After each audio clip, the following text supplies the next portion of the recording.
This little bird that somebody sends down to the earth to live on the wind, born on the wind, and he sleeps on the wind.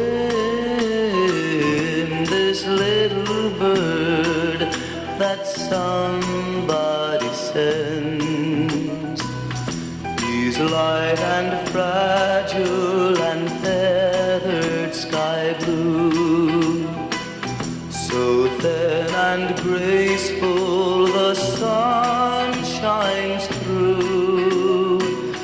This little bird that lives on the wind, this little bird that somebody sends. He flies so high up in the sky, out of reach of human eye, and the only time that he touches the ground,